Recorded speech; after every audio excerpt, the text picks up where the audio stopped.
हमारे बच्चे हमारे रोजगार पर कितने खड़े होते हैं, ये भी मैं आप लोगों को बताना चाहता हूँ संक्षेप में, क्योंकि आरक्षण का वो चाबी है, आरक्षण वो कुंजी है कि अगर वो हमें हासिल होती है तो हमारे घर में भी सिपाही होगा, हमारे घर में भी दरोगा होगा, हमारे घर में भी डीएम होगा, हमारी जात का भी दरोगा होगा, हमारी जात का भी एसपी होगा और हमारी जात का भी कलेक्टर होगा। दोस्तों, वो तब होगा जब हम लोग एकजुट हो जाएंगे, वो तब होगा जब हम एक कंधे से कंधा मिलाकर चलने का काम करेंगे। भाई अमरीश कश्यप जी ने अपने वक्तव्य में बताया था कि आप लोग आपस में भिड़ते रहिए, लेकिन जब पानी आती है तो एक साथ एक कंधे से मिलकर एक साथ होकर खड़े हो जाइए। ताकि आप लोगों को बताना चाहता हूँ, इस बात को भी मैं थोड़ा सा घुमाता हूँ, अभी बताना चाहता हूँ। एक शेर याद आ गया बोलते बोलते कि जात पात का चक्कर छोड़ो, सब भाइयों को मिलकर छोड़ो, भेदभाव से विकास रुकेगा, संगठन से संसार झुकेगा। दोस्तों, नौजवान साथियों, ये मैं आप लोगों को बीच में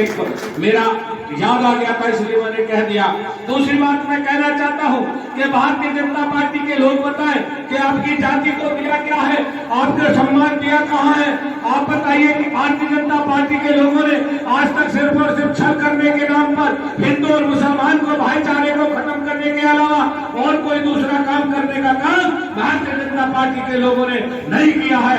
आप मुझे बता दीजिए, 1947 से लेकर आज तक जब से भारत देश आजाद हुआ है, हमारी धीवर जाति को किसने गिना है, हमारे कृष्ण समाज को किसने जाना है।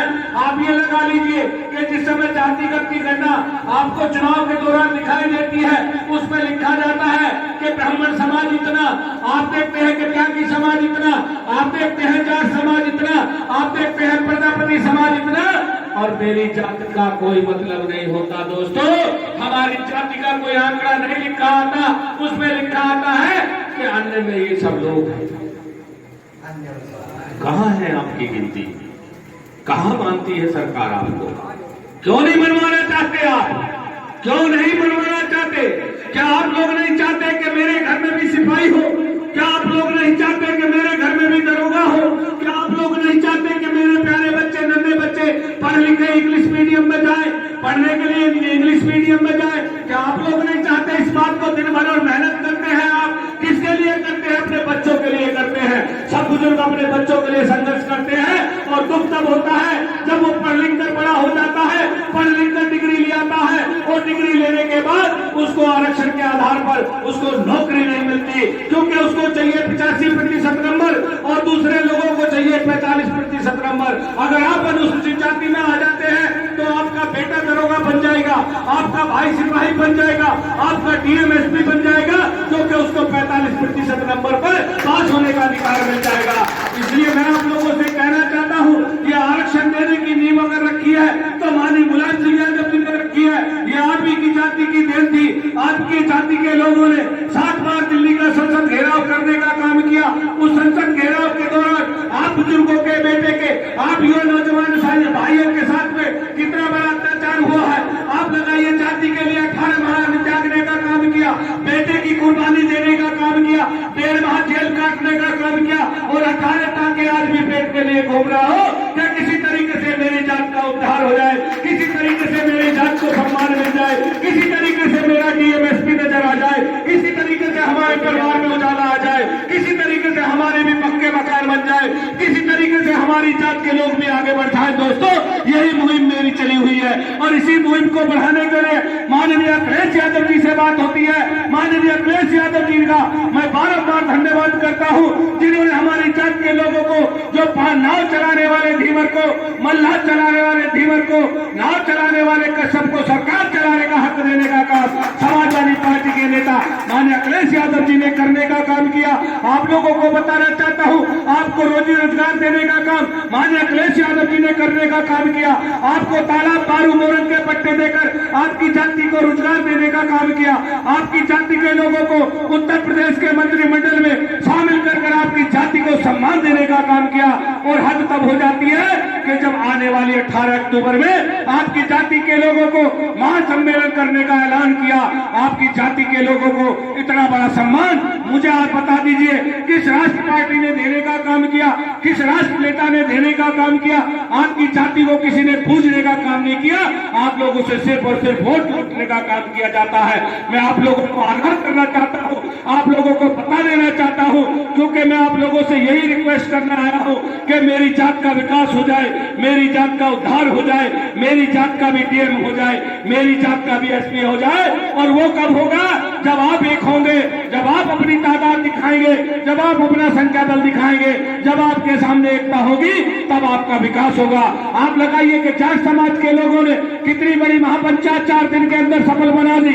आप देखिए जनपद मुजफ्फरनगर के अंदर सिर्फ और सिर्फ सड़कें नहीं, आदमी दिखाई देने का काम हुआ। क्या आप लोगों के अंदर ये खून नहीं है? मैं नौजवानों को एक शेर और कहना चाहता हूं कि जिस कश्यप का खून न खोला वो खून नहीं पानी है।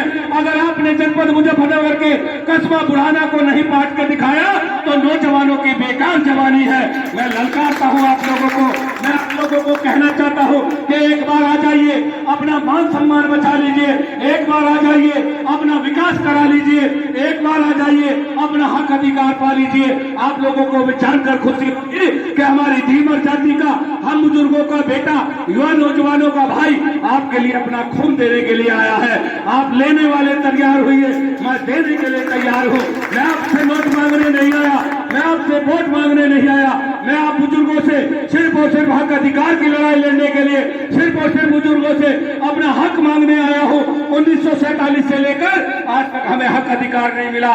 दोस्तों, युवा नौजवान साथियों, मैं अपने बुजुर्गों से अपना कुर्ता फैलाकर भीख मांगता हूँ। आप मुझे एक बार भीख दे दीजिए और आने वाली 18 अक्टूबर को जी बच्चा बुढ़ाना के डीएवी इंटर कॉलेज में 9 से लेकर 10 बजे के बीच तक आ जाइए। मुझे आप अपना एक बार चेहरा दिखा देना, मैं खुश हो जाऊंगा।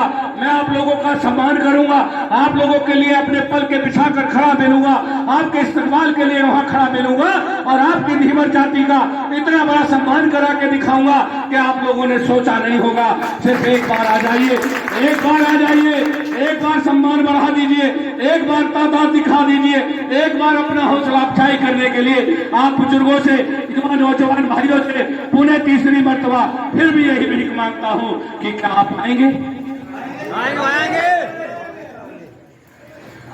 मैं आप लोगों का बड़ा आभारी हूं।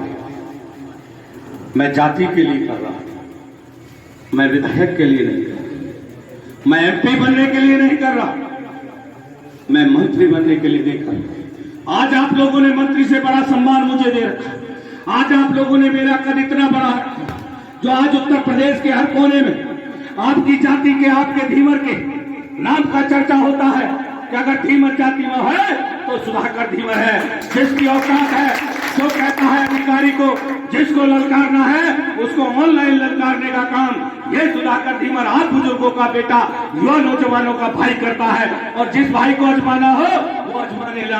आप लोगों को ये भी याद दिलाता हूँ, जिस भारतीय जनता पार्टी की निकम्मी नाकारा सरकार की बात करते हो, उस पार्टी में आप लोगों की, आपकी जात का सम्मान क्या है, आपकी औकात क्या है, आपका वजूद क्या है, ये भी मैं आपको बताना चाहता हूँ। आप देखिए, आपके जनपद के एक सांसद स्वर्गवास होते हैं, उन सांसद जी के मरने पर देश का प्रधानमंत्री से लेकर देश का रक्षा मंत्री आता है, प्रदेश का मुख्यमंत्री आता है। और आपकी जाति में आप ये भी देखिए, आप ही के जनपद के कैबिनेट मंत्री का अगर पिता का स्वर्गवास होता है तो उसके लिए मुख्यमंत्री चलकर आता है और आपके लिए सामने रक्षा मंत्री चल के आता है। और आपकी जाति का एक भाई भारतीय जनता पार्टी में मंत्री होता है, अगर वो मरता है तो उसके रोने के लिए भारतीय जनता पार्टी का एक सिपाही नहीं आता, एक विधायक नहीं आता, एक मंत्री नहीं आता और उसकी विधवा दर्जन की ठोकर खा रही है। ये अफसोस की बात है।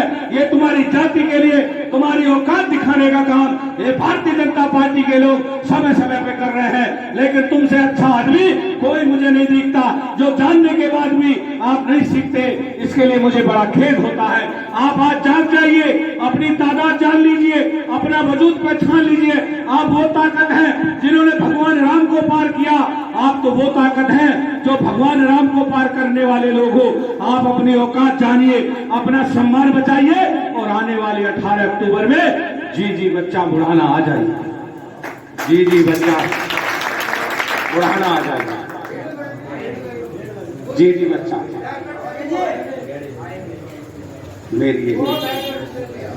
मेरा यही